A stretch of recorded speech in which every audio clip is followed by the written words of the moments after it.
दोस्तों, मैं उत्सव कुमार आप सभी का आपकी अपनी यूट्यूब चैनल उत्सव मैथ्स में स्वागत करता हूं। आज की वीडियो में मैं आप सभी स्टूडेंट के लिए 16 सितंबर का 25 मोस्ट इंपॉर्टेंट क्वेश्चन को मैं इस वीडियो में लेकर आया हूं। ये वीडियो उन सभी स्टूडेंट के लिए बेहद ही इंपॉर्टेंट होने वाला है जो एसएससी सीजीएल 2024 का साथ ही साथ एसएससी एमटीएस का एग्जामिनेशन देने वाले हैं, तो उनके लिए यह वीडियो बेहद ही इंपॉर्टेंट है, क्योंकि इस वीडियो के माध्यम से आपको पता चल जाएगा कि मैथ में आपके एग्जामिनेशन में किस टाइप के प्रश्न पूछे जाते हैं। ये सारा का सारा पीवाईक्यू क्वेश्चन है जो कि आज हमारा सेट का 7वां क्लास है। प्रीवियस ईयर्स क्वेश्चन का आज हमारा 7वां क्लास है। अगर आप इस टाइप के मैथ के प्रश्नों को अच्छे से करके चले जाते हैं तो 100% मान के चलिए कि आपका एग्जामिनेशन जो है ना, मेरे बाकी सारे सब्जेक्ट की तो बात नहीं करूंगा, लेकिन मैथ में आपका एग्जामिनेशन काफ़ी अच्छा जाने के चांसेस बन जाएंगे। तो वीडियो को शुरू करने से पहले अगर आपने अभी तक हमारे चैनल को सब्सक्राइब नहीं किया है तो आप हमारे चैनल को सब्सक्राइब कर सकते हैं, साथ ही साथ आप इस वीडियो को अपने दोस्तों के साथ शेयर कर सकते हैं। देखिए, मैंने आप सभी स्टूडेंट के लिए अलजेब्रा और ट्रिगोनोमेट्री और सर्कल का एसएससी सीजीएल 2024 के लिए मोस्ट इंपॉर्टेंट क्वेश्चन का ये वीडियो लेकर आया हूँ। यहाँ पर अलजेब्रा के 20 क्वेश्चन, ट्रिगोनोमेट्रिक के 20 क्वेश्चन और सर्कल के 20-20 क्वेश्चन का ये वीडियो है। ये वीडियो इसलिए इम्पोर्टेंट है ना कि यहाँ पर अलजेब्रा, ट्रिगोनोमेट्री और सर्कल में उसी टाइप के प्रश्नों को लिया गया है जो आपके एग्जामिनेशन में बार बार रिपीट होते हैं और 90% संभावना होता है कि अगर अलजेब्रा, ट्रिगोनोमेट्री से क्वेश्चन अगर आपके एग्जामिनेशन में पूछे जाएंगे तो हर तीसरा शिफ्ट में से एक शिफ्ट में अगर अलजेब्रा, ट्रिगोनोमेट्री का क्वेश्चन होगा तो इसी टाइप के क्वेश्चंस होंगे। तो अगर आप उस वीडियो को देखना चाहते हैं तो अपने डिस्क्रिप्शन में उस तीनों वीडियो का लिंक डाल दिया हूं, आप जाकर उन सारे वीडियो को भी एक बार देख सकते हैं। ठीक है, आइए समय को ना बर्बाद करते हुए हमारी इस क्लास को शुरू करते हैं। देखिए, ये सारे के सारे जो प्रश्न है ना, सीजीएल 17 जुलाई सेकंड शिफ्ट में पूछे गए प्रश्न है। पहला क्वेश्चन आपके स्क्रीन के ऊपर नजर आ रहा है। देखिए, एक सर्कल है, इसको वेरी इंपॉर्टेंट क्वेश्चन मान लीजिए, क्योंकि ये 2023 में बार बार पूछा गया था। वृत्त के त्रिज्यखंड का क्षेत्रफल और चाप की लंबाई, और इस बार भी इससे क्वेश्चन आपके एग्जामिनेशन में 100% बन रहे। आप इसको अच्छे से देखकर चले जाइए अगर कोई अभी तक नहीं किए इस टॉपिक को। तब देखिए, 5 सेंटीमीटर त्रिज्या है, 60 डिग्री का कोण बन रहा है, 60 डिग्री का कोण वाले वृत्त के त्रिज्यखंड का क्षेत्रफल निकालना है। अब देखिए, जो एग्जामिनेशन देने वाले हैं ना, देखिए यहाँ पर 25 मैथ के क्वेश्चन लिए गए, पूरे के पूरे 25 मैथ के क्वेश्चन है। तो आप साथ में इन सारे 25 मैथ के क्वेश्चन को बनाइए और लास्ट में आप कमेंट कीजिए कि आपके इस 25 क्वेश्चन में कितने क्वेश्चन आपके सही हुए हैं। तो देखिए, आपका फॉर्मूला होता है वृत्त के त्रिज्यखंड का क्षेत्रफल पाए आर स्क्वायर थीटा बाय 360। पाई का वैल्यू होता है 22/7, आर स्क्वायर मतलब 5 का स्क्वायर 25, और थीटा आपका 60 है, यानी 60 डिवाइडेड बाय 360। अब ये 60 इस 360 को काटेगा 6 बार में, ये इसको काटेगा 11 बार में, ये नीचे कट गया 3 बार में। ऊपर हो गया 25 गुना 11 मतलब 275, और नीचे हो गया 7 275 बाय 21 को डिवाइड करेंगे तो 21 एकम 21, 6 65, 21 63, 20 21 बन जाए 21। तो आपका ऑप्शन नजर आ रहा है 13.1 सेंटीमीटर स्क्वायर, ऑप्शन नंबर 2। ठीक है, नेक्स्ट क्वेश्चन किससे किससे बना, ये अलजेब्रा का प्रश्न है। ये प्रश्न है a plus B plus C का whole square minus A square minus B square minus C square. तो आपको पता होगा कि a plus B plus C का होल स्क्वायर बराबर होता है a square plus B square plus C square plus 2ab plus 2bc plus 2ca। A square उसके minus A square minus B square minus C square, A square plus B square plus C square को काटेगा, finally आपका बचेगा 2 times of A B plus B C plus C A. ये question आपका WP से बनने वाला क्वेश्चन है। WP मतलब विदाउट पेन। बात करेंगे क्वेश्चन कैसा कैसा था। देखिए, ये भी WP क्वेश्चन है, एक ही सेट का क्वेश्चन है, एसएससी सीजीएल 17 जुलाई सेकंड शिफ्ट का। देखिए, यहाँ -25 गुना 8 है, यहाँ -25 गुना 2, -25 कॉमन ले लीजिएगा तो अंदर होगा 8 प्लस 2 10, -25 गुना 10 -250। इसका उत्तर होगा ऑप्शन नंबर फर्स्ट। ठीक है, नेक्स्ट क्वेश्चन नंबर 4। देखिए, एक आदमी 14 किलोमीटर पर आवर की चाल से चल रहा है। प्रत्येक किलोमीटर के बाद वह 7 मिनट आराम करता है। तो 7 किलोमीटर की दूरी तय करने में लिया गया समय पूछ रहा है। 7 किलोमीटर की दूरी तय करने में लिया गया समय। ठीक है, तो देखिए इस क्वेश्चन में क्या करना है। यहाँ पर कितने का पूछ रहा है, 7 किलोमीटर में कितना दूरी तय करेगा, सॉरी कितना समय लेगा। तो देखिए 1 घंटा में 14 किलोमीटर जाता है, 1 घंटा में 14 किलोमीटर जाता है, तो आधा घंटा में कितना जाता है, तो आधा घंटा में जाता है आपका 7 किलोमीटर। अगर वो कहीं नहीं रुकता तो 30 मिनट आंसर हो जाता। लेकिन ये गाड़ी जो है ना, ये जो व्यक्ति है ना, वो प्रत्येक 1 किलोमीटर में 7 मिनट आराम करता है। यानी यहाँ से चलना शुरू किया और यहाँ पे पहुँचा, तो यहाँ जब पहुँचता है तो एवरी 7 मिनट सॉरी यहाँ 1 किलोमीटर है, प्रत्येक 1 किलोमीटर में वो 7 मिनट आराम करता है। फिर 60 मिनट आराम किया, फिर चला 1 किलोमीटर और फिर वो 7 मिनट आराम किया। इसी तरीके से वो 1 किलोमीटर चलता है, 7 मिनट आराम करता है। तो टोटल वो 7 किलोमीटर चल रहा है, 1 2 3 4 5 6 और 7, 7वां घंटा ये आराम नहीं करेगा। यहाँ पर देखिए पहला 1 किलोमीटर, दूसरा 1 किलोमीटर, तीसरा, चौथा, पांचवा, छठा और 7वां। देखिए 7वां में वो आराम नहीं करेगा क्योंकि वो उसकी फाइनल जर्नी है, वहां पर वो टाइम कैलकुलेट नहीं होगा। तो टोटल कितना बार आराम किया, 1 2 3 4 5 6, ठीक है। तो और प्रत्येक जगह वो 7 मिनट आराम करता है, तो 6 जगह रुका तो वो कितना मिनट आराम किया होगा, 42 मिनट। नॉर्मली उसको 7 किलोमीटर की दूरी तय करने में 30 मिनट का समय लग रहा है, तो 42 मिनट प्लस 30 मिनट, उसको जो टोटल समय लगा होगा 42 मिनट प्लस 30 मिनट, मतलब 72 मिनट का समय लगा था। टोटल 72 मिनट का समय लगा था। 72 मिनट का अगर हम लोग फ्रैक्शन में कन्वर्ट करेंगे तो 60 मिनट प्लस 12 मिनट, आवर में कन्वर्ट करेंगे तो 1 प्लस 12/60 मतलब 1/5, 1 प्लस 1/5। ऑप्शन नंबर 4 नजर आ रहा है जो इस क्वेश्चन का सही उत्तर है। किस किस से क्वेश्चन नंबर 4 बना था आप मुझे कमेंट सेक्शन में बताइए, कितने स्टूडेंट से क्वेश्चन नंबर 4 बना था। ये क्वेश्चन आपका CGL 17 जुलाई सेकेंड शिफ्ट में पूछा हुआ क्वेश्चन है और काफी इंपॉर्टेंट क्वेश्चन है, ठीक है। नेक्स्ट क्वेश्चन नंबर 5 को आइए हम लोग समझते हैं। देखिए कंपनियों में नौकरी पाने वाले छात्रों की संख्या 1000 की जानकारी देता है, ठीक है। तो वर्ष 2014 और वर्ष 2012 में सभी कंपनियों में नौकरी पाने वाले, तो वर्ष 2012 में नौकरी पाने वालों की संख्या जोड़िए, वर्ष 2014 में नौकरी पाने वालों की संख्या जोड़िए। तो वर्ष 2012 और 2014 का हम लोग जोड़ते हैं, तो 2014 का जब हम जोड़ रहे हैं, ठीक है, तो जब हम लोग 2014 को जोड़ेंगे तो यहाँ पर देखिए 8 8 16 4 20 4 24 3 27 यानी पॉइंट, ठीक है। 11 7 19 20 21 इधर जोड़ेंगे तो इधर निकल के आ गया 65.7। 2012 का अगर हम जोड़ते हैं तो 8 9 17 4 21 21 8 29 29 6 35 का 5 बाकी 3 हो गया, ठीक है। तो 12 9 21 21 10 31 31 4 35 10 35 10 45 45 और 9 54 और 3 57.5 हो गया इधर जोड़ने पर। पूछ रहा है इस दोनों के बीच का अंतर, तो 65.7 में से 57.5 चला जाएगा तो 8.2 निकल के आया। और ये 1000 में संख्या है तो 8.2 को 1000 से मल्टीप्लाई कर देंगे तो आपका निकल के आ गया 8200। ऑप्शन की बात करेंगे तो आइए हम लोग देखते हैं, ऑप्शन इसका ऑप्शन नंबर 2 हो जाएगा। नेक्स्ट क्वेश्चन आपके स्क्रीन के ऊपर नजर आ रहा, very very very very very important, 4 बार वेरी बोल रहे, ठीक है। तो समझ लीजिए यहाँ से एक कंसेप्ट भी जानने को मिलेगा। यहाँ दे रखा है कि cos x का वैल्यू -1/2 है, लेकिन ये इंपॉर्टेंट लाइन है, तीसरे चतुर्थांश में स्थित है cos x मतलब यहाँ से एंगल यहाँ कहीं है cos x कहाँ है, तीसरे चतुर्थांश में। अब देखिए cos x का वैल्यू -1/2, तो यानी x जो बन रहा होगा ना, सबसे पहले ये कब पॉसिबल है, तो ये पॉसिबल होगा cos 180 डिग्री प्लस 60 डिग्री पर, cos 180 डिग्री प्लस 60 डिग्री पर। तब यहाँ पर माइनस कोस 60 निकल के आएगा और वो माइनस कोस 60 डिग्री का जो वैल्यू होगा -1/2, यानी जो x का जो मान होगा ना, x का मान होगा वो आपका 240 डिग्री होगा।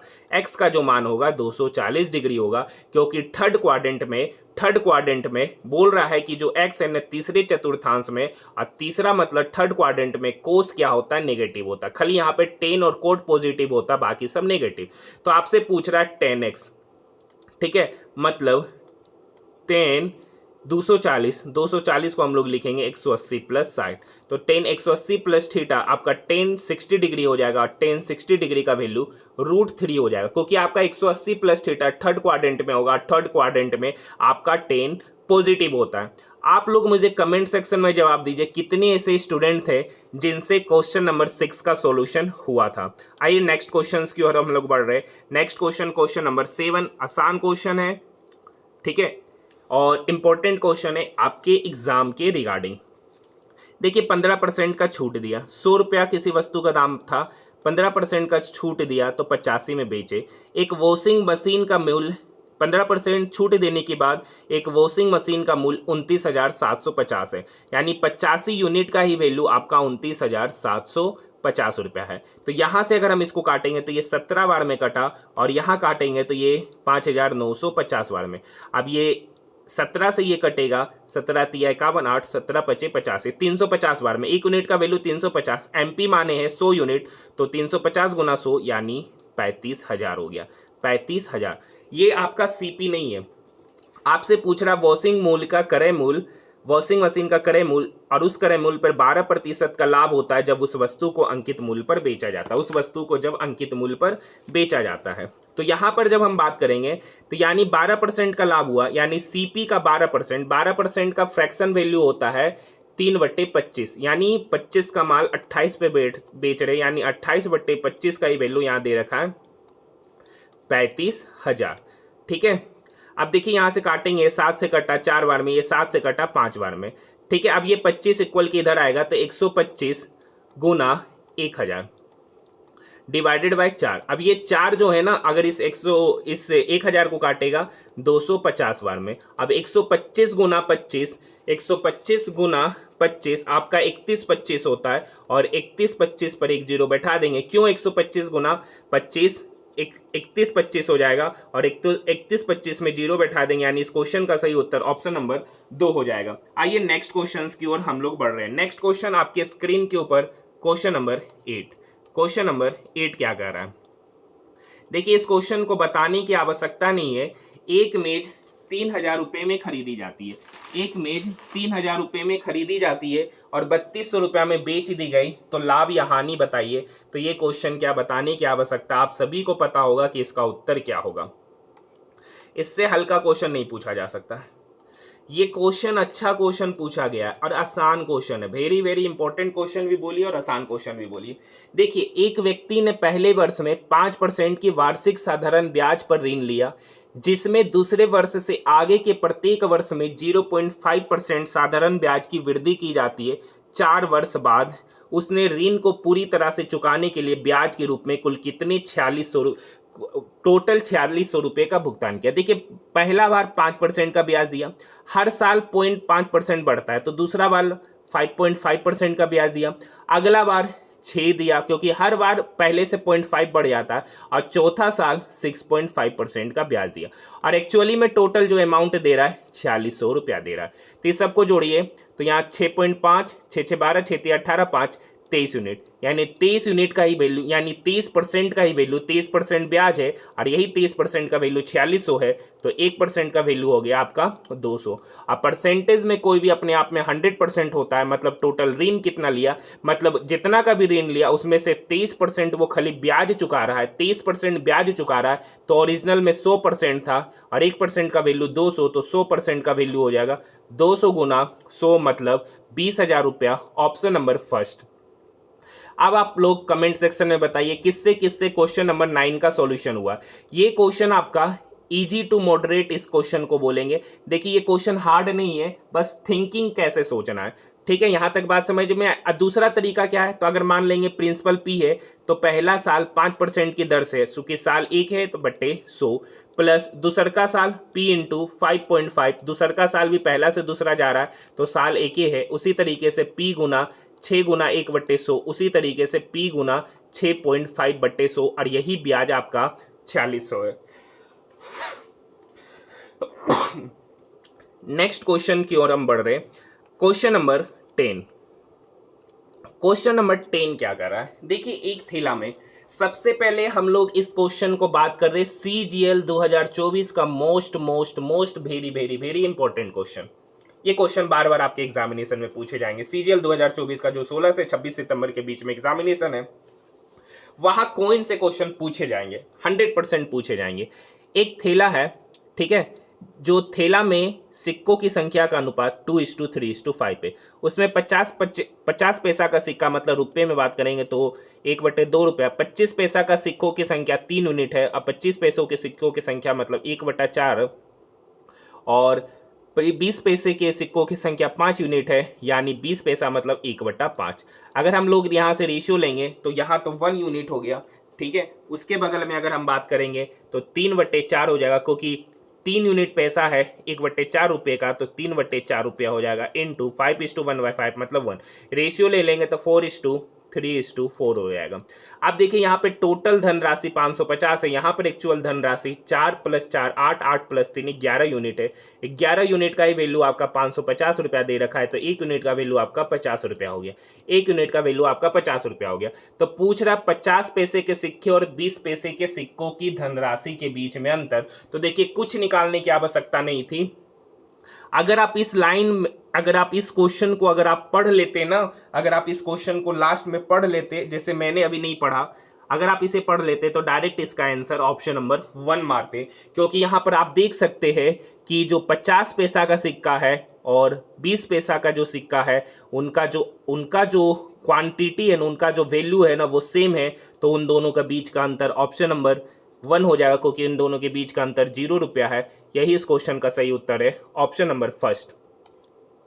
नेक्स्ट क्वेश्चन देखिए, ये एक अच्छा क्वेश्चन है, ये एक अच्छा क्वेश्चन है। क्वेश्चन नंबर 11 कह रहा है कि एक ट्रायंगल है, ठीक है, जिसकी भुजा 16, 30, 34 है। ऐसे एक त्रिभुज एबीसी के परिगत एक वृत्त है, तो उस वृत्त की त्रिज्या ज्ञात कीजिए, मतलब परिवृत्त की त्रिज्या। तो देखिए ये बेसिकली 16, 30, 34 ट्रिपलेट बनाता है। तो ट्रिपलेट वाला हम लोग डायरेक्ट फॉर्मूला लगाएंगे, चूंकि ये एक राइट एंगल ट्रायंगल है, और राइट एंगल ट्रायंगल में अगर एक परिवृत्त बनता है तो उस परिवृत्त की जो त्रिज्या होती है वो उसके कर्ण का आधी होती है, उसके कर्ण के आधी होती है। और इसका कर्ण जो होगा सबसे बड़ी भुजा, यानी 34/2 मतलब 17 सेंटीमीटर इसका उत्तर होगा। किस किस स्टूडेंट से इस क्वेश्चन का सॉल्यूशन बना है, आप मुझे कमेंट सेक्शन में बताइए। क्वेश्चन नंबर 11 किससे किससे हुआ। दूसरा तरीका है, देखिए मान लीजिए अगर ये राइट एंगल ट्रायंगल नहीं बनता तो कैपिटल आर कैसे निकालते हैं। तो कैपिटल आर निकालते ABC/4 इंटू डेल्टा। डेल्टा आपका एरिया, ABC साइड को मल्टीप्लाई करते और उसका एरिया निकालकर उसके 4 से मल्टीप्लाई कर देते, जो आंसर निकल के आता वही इस क्वेश्चन का उत्तर होता। लेकिन ये एक राइट एंगल ट्रायंगल बन रहा है, तो राइट एंगल ट्रायंगल में जो परिवृत्त की त्रिज्या होती है वो उसके हाइपोटेनस की आधी होती है, H4 hypotenuse. Next question, question number 12। देखिए ये क्वेश्चन मैं ऑलरेडी पहले भी करा चुका हूं, सेम क्वेश्चन। देखिए 12 पुरुष है, ठीक है, और 16 बॉयज है, किसी कार्य को 5 दिन में करते हैं, जबकि 13 मैन और 24 गर्ल्स इस कार्य को 4 दिनों में करते हैं। तो पूछ रहा 29 पुरुष और 22 लड़के। तो यहाँ से अगर आप कैलकुलेशन कीजिएगा तो देखिए 12 × 5 60 मैन और 13 × 4 52 मैन। ये 52 मैन 60 मैन की ओर जाएगा तो बचेगा 8 मैन, ठीक है। यहाँ पर देखिए 16 × 5 12 बॉयज, सॉरी 16 × 5 80 बॉय और 24 × 4 96 बॉयज, ठीक है। तो ये 80 बॉयज इक्वल के उधर जाएगा 96 की तरफ, तो हो जाएगा 16 बॉयज। तो यहाँ से मेन की एफिशिएंसी निकल के आएगी 2 और बॉयज की एफिशिएंसी निकल के आएगी 1, क्योंकि ये 8 जब 16 को 2 बार में काटेगा तो मेन की एफिशिएंसी 2 और बॉय की एफिशिएंसी 1। सबसे पहले टोटल वर्क निकालेंगे, तो यहाँ टोटल वर्क निकालने के लिए इस वैल्यू में पुट करेंगे। तो 12 × 2 24, 24 + 16 मतलब 40 × 5, ये हो गया आपका टोटल वर्क। अब ये टोटल वर्क है। अब इस टोटल वर्क को कर कौन रहा है, यहाँ पर देख सकते 28 है या 29 पुरुष और 22 लड़के। देखिए एक पुरुष की एफिशिएंसी 2, तो 29 पुरुष की एफिशिएंसी 58 और 22 लड़के, एक लड़के की एफिशिएंसी 1, तो 22 लड़के की एफिशिएंसी 22, तो 58 + 22, ठीक है, तो आपका हो जाएगा 80। 40 जब 80 को काटेगा 2 बार में, 5/2 2.5 डेज में ये कार्य समाप्त होगा, जो इस क्वेश्चन का सही उत्तर है। इस क्वेश्चन को बनाने में आपको कितना समय लगा आप कमेंट भी मेंशन कीजिए, ठीक है। अब देखिए इस क्वेश्चंस को क्या कीजिएगा, अब बताइए इस क्वेश्चंस को करने के लिए आपको क्या करना है, हाँ या ना में जवाब दीजिए। बिल्कुल आसान क्वेश्चन है, 277 और 323 का गुणनफल निकालना है। तो तो देखिए 277 का मतलब होता है 300 माइनस 23 और 323 का मतलब होता है 300 प्लस 23। अब चूंकि ये हो गया a minus b into a plus b, तो a square minus B square, तो 300 का स्क्वायर करेंगे तो 9 पर 4 जीरो, माइनस 23 का स्क्वायर करेंगे तो 529। जब 90,000 में 529 चला जाएगा तो 10 में से 9 गया 1, 9 में से 2 गया 7, 9 में से 5 गया 4, 9, 8, 89478, 89471। ऑप्शन नंबर 3 इस क्वेश्चन का सही उत्तर हो जाएगा। नेक्स्ट क्वेश्चन का जवाब दीजिए। Very very important question. देखिए बार बार मैं बोलता हूं एलजेब्रा और ट्रिगोनोमेट्री और सर्कल और मेंसुरेशन, ये 4 ऐसे टॉपिक है ना जहां पर क्वेश्चन सेम ही पूछा जाता है। मेंसुरेशन पे फॉर्मूला बेस्ड पूछा जाता है, एलजेब्रा और ट्रिगोनोमेट्री के डायरेक्ट क्वेश्चन रिपीट होते, और सर्कल में बात किया जाए तो सर्कल में डाटा चेंज कर देता है, बाकी क्वेश्चन का टाइप वही होता है। इसलिए मैं बार बार आप सभी स्टूडेंट्स को बोल रहा हूं कि जो मैंने एलजेब्रा, सर्कल, ज्योमेट्री और ट्रिगोनोमेट्री का जो मैं मोस्ट इंपॉर्टेंट क्वेश्चन का जो क्लास लाया हूं 20-20 क्वेश्चन का, उसका लिंक वीडियो के डिस्क्रिप्शन में दे रखा, आप उसे देखिए, उससे आपको डेफिनेटली फायदा होने वाला है। यहाँ पर x प्लस 1/x का वैल्यू -6 है, x पे पावर 5 प्लस 1/x पे पावर 5, तो इसका बेसिकली मतलब होगा इसका वैल्यू निकालने के लिए आपको x square plus 1/x square into x cube plus 1/x cube में से x प्लस 1/x को घटाना पड़ेगा। ठीक है, अब देखिए x square plus 1/x square क्या होगा, तो के स्क्वायर -2, तो -6 का स्क्वायर 36, 36 में से 2 चला गया तो यानी इसका वैल्यू हो गया 34।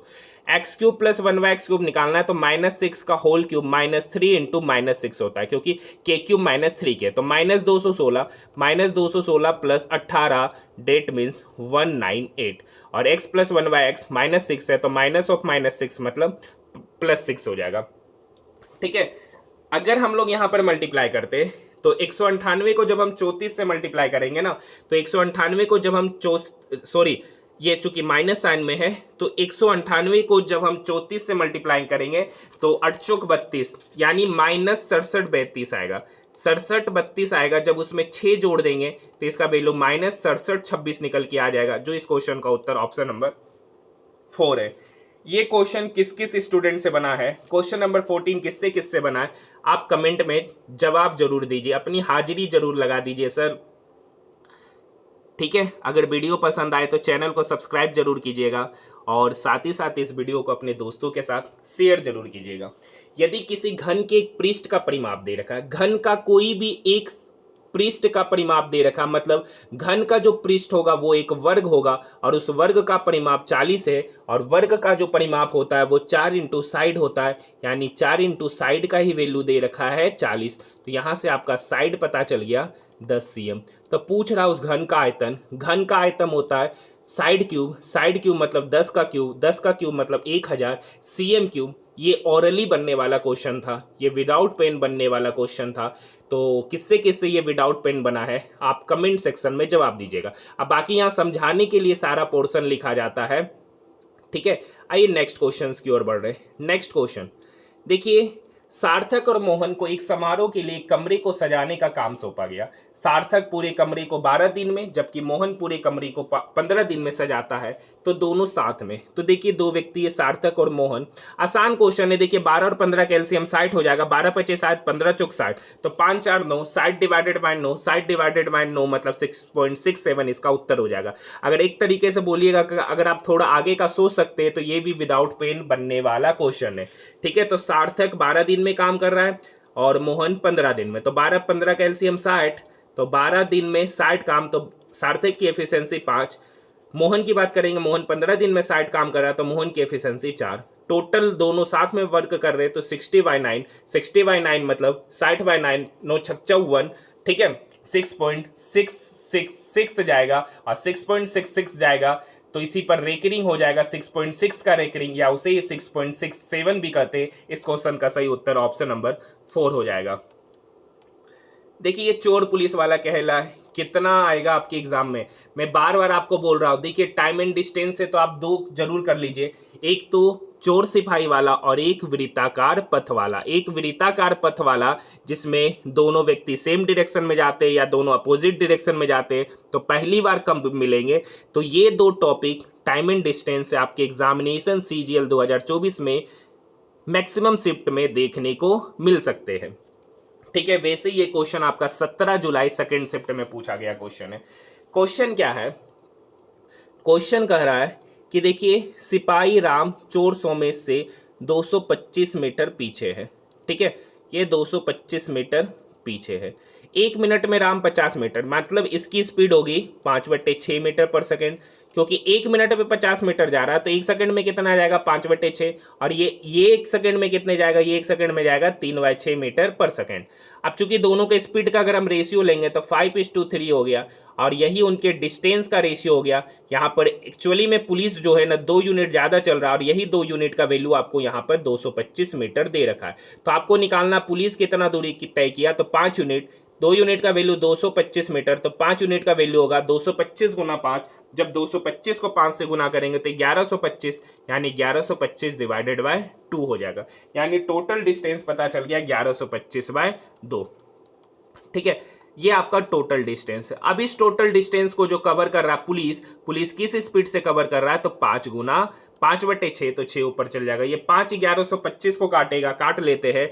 5 दूनी 10, 1 5 दूनी 10, 25 25, 225 को 6 से गुना करेंगे, या 225 को ये डायरेक्टली 3 बार में काटा तो 5 या 15, 3 दूनी 6 और 1 7, 3 दूनी 6 और 1 7 हो गया। 775 सेकेंड आ रहा, 775 सॉरी 3 दूनी 6, 675 सेकेंड आ रहा। अब ये 675 सेकेंड को जब साइड से डिवाइड कीजिएगा तो 11 छक 660, बचा 15 मिनट 15 सेकेंड, तो 11 मिनट 15 सेकेंड में ये कार्य समाप्त होगा। मतलब 11 मिनट 15 सेकेंड में सिपाही जो है ना वो चोर को पकड़ लेगा। इसका सही उत्तर ऑप्शन नंबर फर्स्ट हो जाएगा।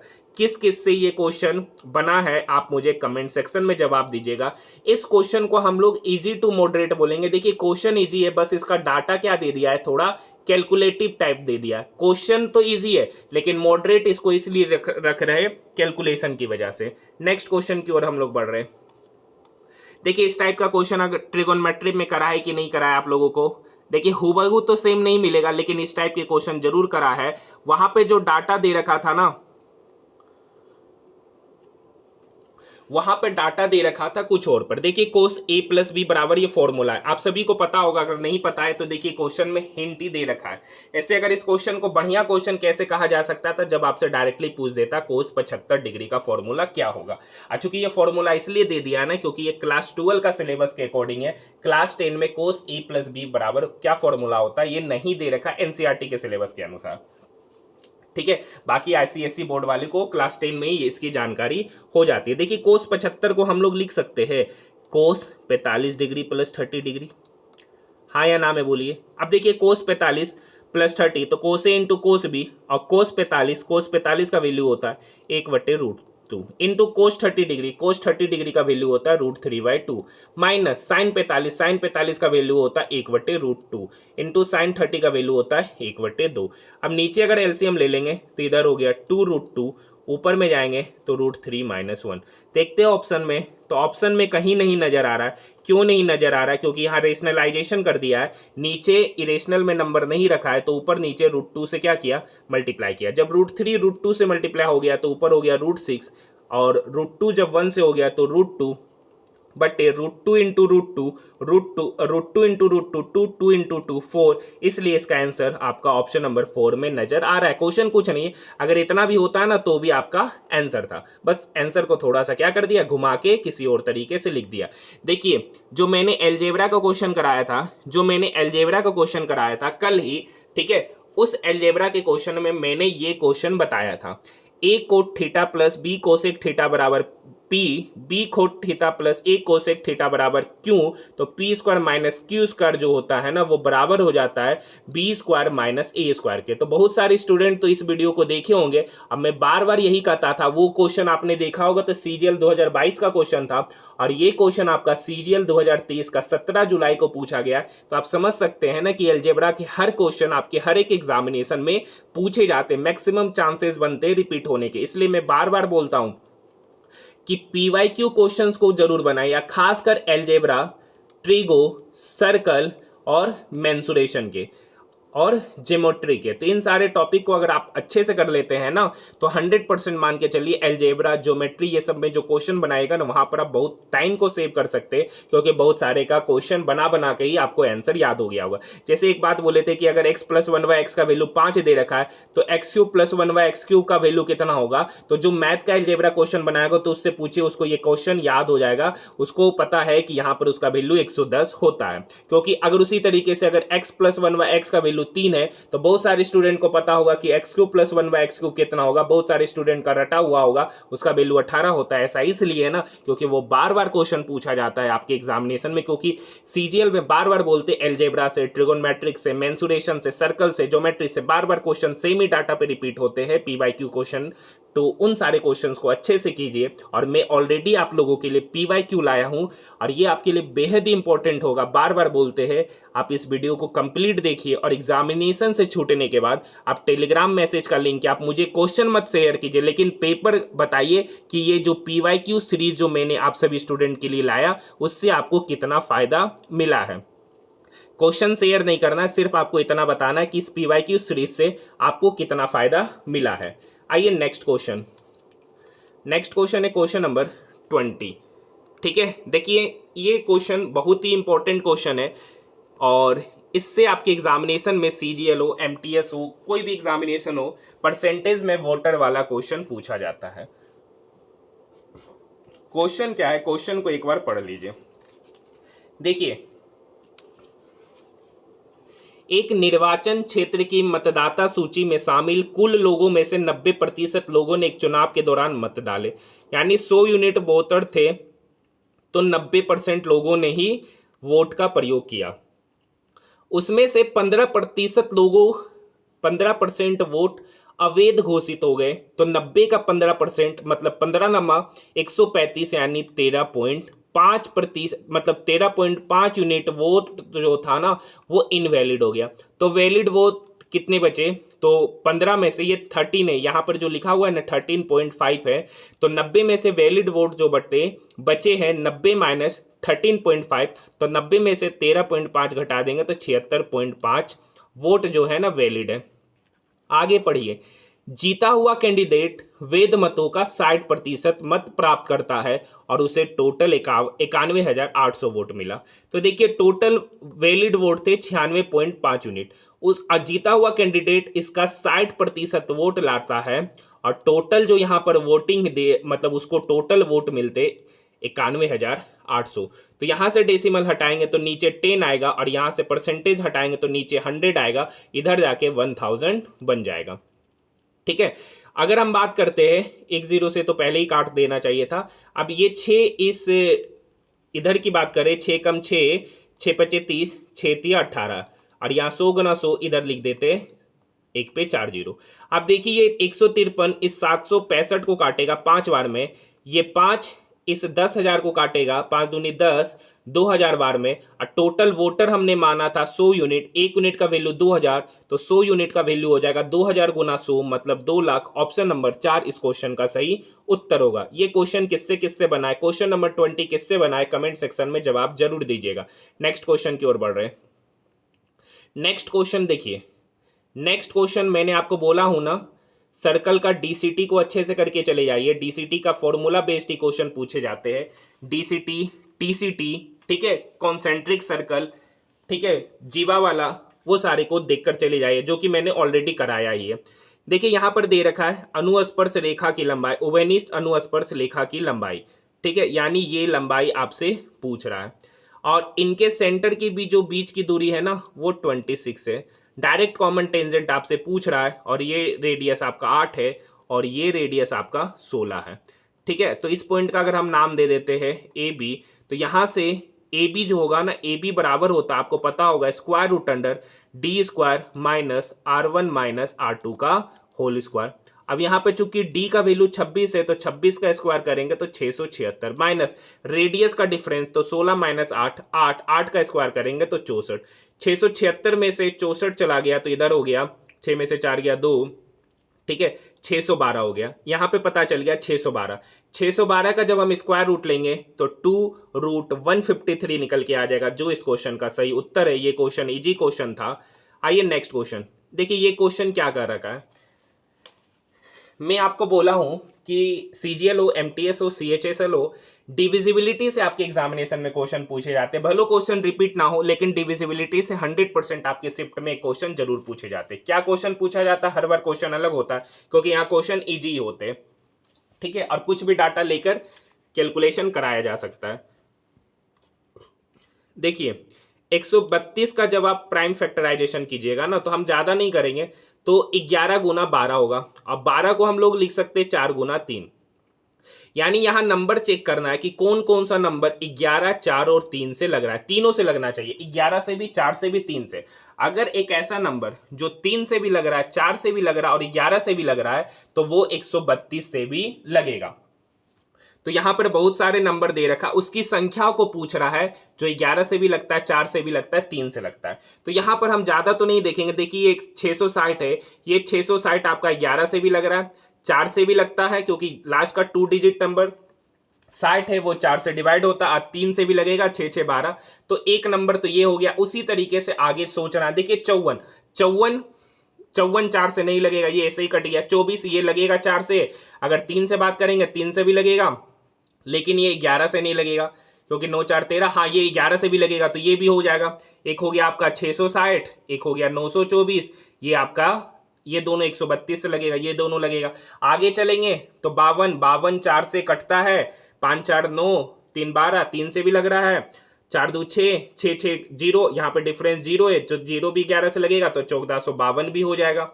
इसी तरीके से 1526 की बात करेंगे, 6 5 11, 11 में से 3, तो ये नंबर होगा ही नहीं। यहां पर बात करते हैं तो 9 और 9, 11 से कट रहा है, 4 से भी कट रहा है और 9 से भी कट रहा है। नेक्स्ट नंबर आपका 1980 भी हो जाएगा।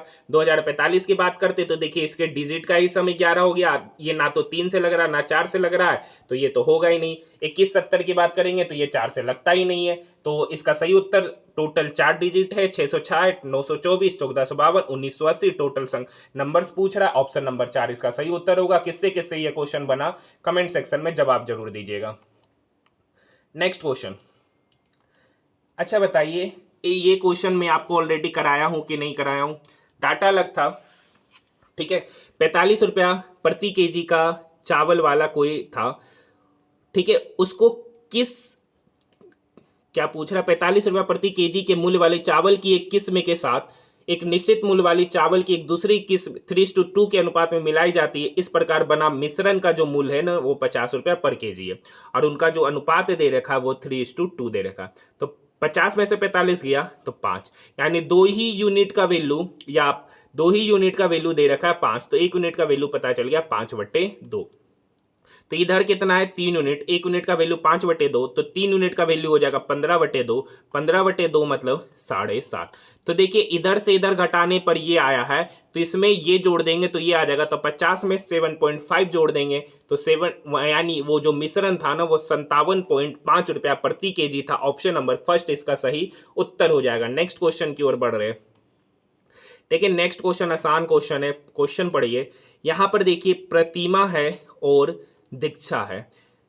एक टाइपिंग कार को क्रमशः 10 घंटे और 15 घंटे में अलग अलग पूरा करती है।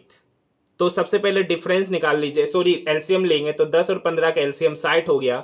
पी, प्रतिमा 10 घंटे में 60 काम करती है, तो प्रतिमा की एफिशिएंसी 6, और दीक्षा 15 घंटा में 60 काम करती है, तो दीक्षा की एफिशिएंसी हो गया 4। ठीक है, तो अब देखिए 4 घंटे अकेले टाइप करने के बाद प्रतिमा काम छोड़ देती है। मतलब 4 घंटे तक कौन काम किया, प्रतिमा 1 घंटा में कितना काम करती है 6, तो 4 घंटा में कितना काम की होगी, तो 6 चौक 24। टोटल काम था 60, 60 में से 24 काम प्रतिमा की, तो बचा कितना काम, 36 काम। बचा कितना काम, 36 काम। अब प्रतिमा तो छोड़कर चली गई, तो इस 36 काम को करेगा कौन, दीक्षा। तो इस 36 काम को दीक्षा 4 एफिशिएंसी के साथ कर रही है, तो उसको समाप्त होने में कितना समय लगेगा, तो 36 डिवाइडेड बाय 4 मतलब 9 दिन का समय लगेगा। ऑप्शन नंबर 2 इसका सही उत्तर हो जाएगा। नेक्स्ट क्वेश्चन, क्वेश्चन नंबर 25 का जवाब देना है। ठीक है, क्वेश्चन को अच्छे से पढ़िए। दी गई तालिका का अध्ययन करें और नीचे दिए गए प्रश्नों का उत्तर देना है। तालिका एक परीक्षा में सांख्यिकी और गणित में छात्रों द्वारा 50 में से प्राप्त अंकों के आधार पर 100 छात्रों का वर्गीकरण दर्शाती है। पूछ रहा है गणित में उच्च शिक्षा जारी रखने के लिए गणित में कम से कम 60% से अधिक अंक लाने वाले छात्रों की संख्या पूछ रहा है। देखिए यहाँ पासिंग मार्क्स है, सॉरी टोटल जो मतलब यहाँ पर जो टोटल क्वेश्चन है उसका जो मार्क्स है 50 है। उस 50 में आपको 60% मार्क्स लाना है, तो 50 का 60% मतलब 30 अंक, यानी 30 अंक से जो भी लाया होगा वही उच्च शिक्षा में पार्टिसिपेट करेगा। तो 30 और उससे अधिक अंक लाने वाले छात्रों की संख्या कितना है? 33 है। तो इसका सही उत्तर ऑप्शन नंबर 2 हो जाएगा। ये क्वेश्चन किससे किससे बना है कमेंट सेक्शन में जवाब दीजिए। और ये आज का वीडियो का हमारा ये आखिरी 25 क्वेश्चन है। अगर वीडियो पसंद आया है तो चैनल को सब्सक्राइब जरूर कीजिएगा, साथ ही साथ इस वीडियो को अपने दोस्तों के साथ शेयर जरूर कीजिएगा।